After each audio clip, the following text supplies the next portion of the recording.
Somebody pray for me. It been that day for me. Yeah, yeah. What is going on, YouTube? It's your boy MaallyMall. Question: who is MaallyMall? Allow me to reintroduce myself. It's your boy MaallyMall. It's your boy MaallyMall. It's your boy MaallyMall. It's your boy MaallyMall. It's your boy MaallyMall. Boy MaallyMall. It's your boy MaallyMall. Who am I?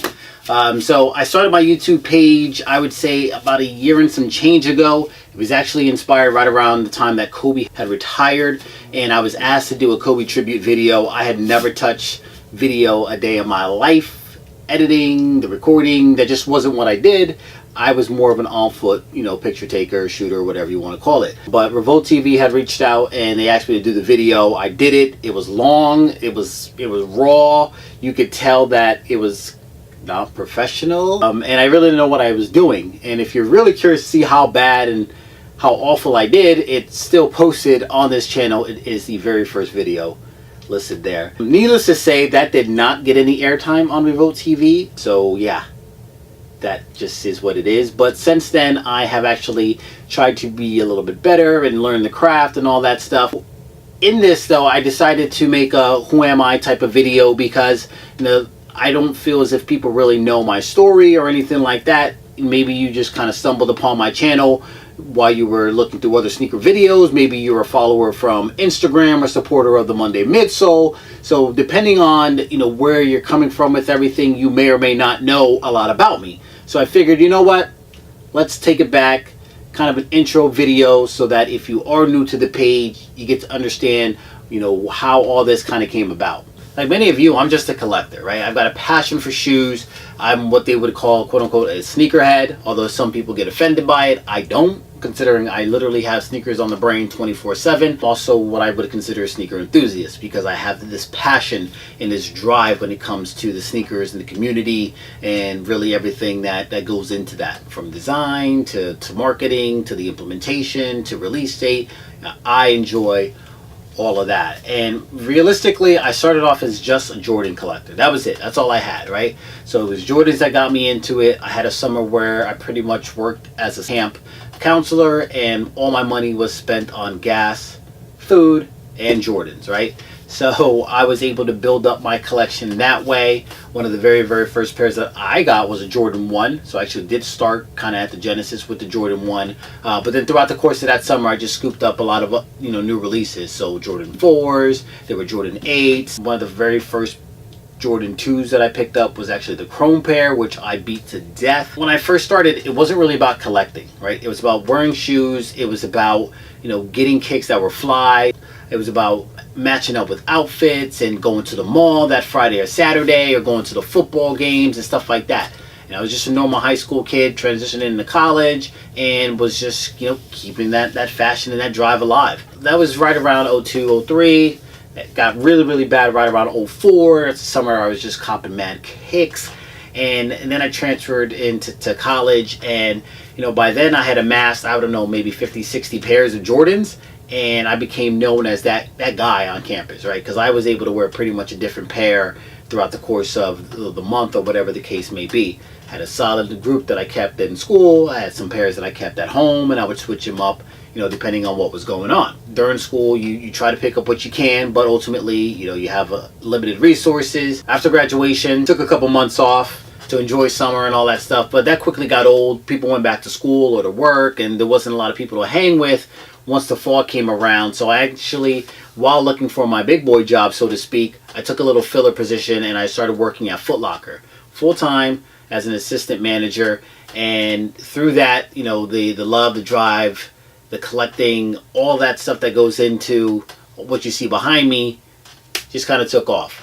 And I mean, it took off like a rocket. So with 30% off and 50% off, I was copping pairs left and right. I almost worked for free, the way I was just giving money back to Foot Locker. And if any employees are watching this, you know exactly what I'm talking about.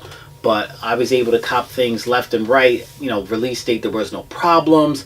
And around that time, and I'm talking like 08, right around there, that's when the Countdown Pack had released. So I just stacked Countdown Pack after Countdown Pack after Countdown Pack. Had pretty much every last one of them, a couple doubles. You get the drift. I took a slight break from collecting. I saved money, did the responsible thing. I bought a house, you know, a car, and, you know, got engaged and all that good stuff. And then ultimately, you know, with a little bit more discretionary income, a little bit extra bread on the side, started collecting again. And from there on, you know, it's pretty much just a straight shot, straight trajectory. And that's really what you see behind me. The Jordan love transitioned into Kobe love. So I got a lot of Kobe's, which pretty much transitioned into Kyrie and Curry love, which you can't see. Those are pretty much where the camera's at. But, you know, behind me, I typically shoot with the Kyries, depending on what video it is. If it's Under Armour, I'm always going to show love to them, and you're going to see the Curries. And then as I get into more Kobe's, I'm going to transition that, and you're going to see more Kobe's. But all in all, I think I'm pretty well rounded. I got some runners, some mostly basketball. That's what I am. You know, I'm a basketball player at heart.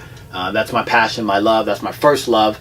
So I have a lot of, you know, Nike basketball shoes, Under Armour basketball shoes, and I got a few runners and things like that. But ultimately, that's just me. Like, I am a collector. I'm passionate. You know, if you know me personally, if you know me from a sneaker show, if you know me from the Monday Midsole, or interacting with me on Instagram, and the few times I'm on Twitter talking about ball or whatever's going on, you know, pretty much everything that I do and say comes from here. I love shoes. I love everything that goes into it, as I mentioned before.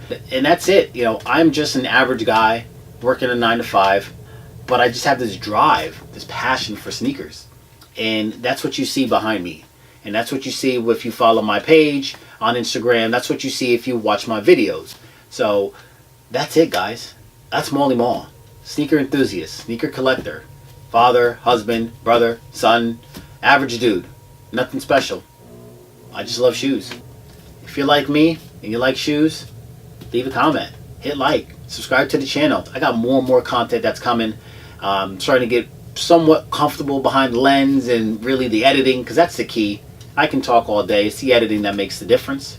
As many people have showed me, and as you can see through some of the other professionals, some of the people that I look up to, i.e. Cousteau, who I think is absolutely amazing at what he does, his art and his craft. And if you're not following him for some strange reason, make sure you do, because you're missing out. Now, I'm not going to say how many shoes I have. I just think that's tacky. People ask me how many shoes you have. I just say I have a lot. You know, too many to count, or whatever the case may be. Like, because for me, it's not about the numbers. You know, some people say quality over quantity. I mean, I get that, but in certain cases, you're going to have both. And it just is what it is, right? Different strokes for different folks. Everyone kind of has their own preference. For me, the end goal was actually 366. And I got that because I wanted to have a different pair of shoes every single day. That was the whole logic. 24/7, 365, 366 in a leap year. So 365, 366 in a leap year, as Jay-Z would say. And that was it. That's when I was supposed to stop. Okay? But let's just say I'm a little bit beyond that. And that is how I knew, like, that I had, well, A, a problem, and B, a passion for sneakers. The love, the admiration for everything that goes into it, the shoes, the colorways, the design. I mean, that's only grown. It's magnified. I'm kind of at the point where I don't know where my end game is, but curious to see kind of where that brings me. I would love to get into the industry, whether it's the marketing side of thing or being more impactful as a brand influencer, an independent consultant, because I think I have a lot of knowledge, a lot of insight to what's going on, what people want to see, and how to implement that. You know, I am a businessman by day, so I'm knee deep in the corporate world. So I do have, you know, the background for that. So that's just something on a side note, kind of on a personal note, that I would like to do, you know, moving forward. You know, let me know what you guys think, man. What got you started, right? Why do you collect kicks? Why do you like sneakers? What made you click on this video? What questions do you have for me that maybe I didn't answer or even address or even touch the surface of? Y'all let me know. But I'm a skate. Like I said, I got to go look at more shoes, man. It's just always on the brain. But with that, y'all, I appreciate you watching. Hopefully this was helpful. Gave you a little bit more insight to me and what it is that I do and why I do it, etc., etc. But if you could be so kind, comment, like, subscribe, and share. Tell a friend to tell a friend. And I'm out. Peace.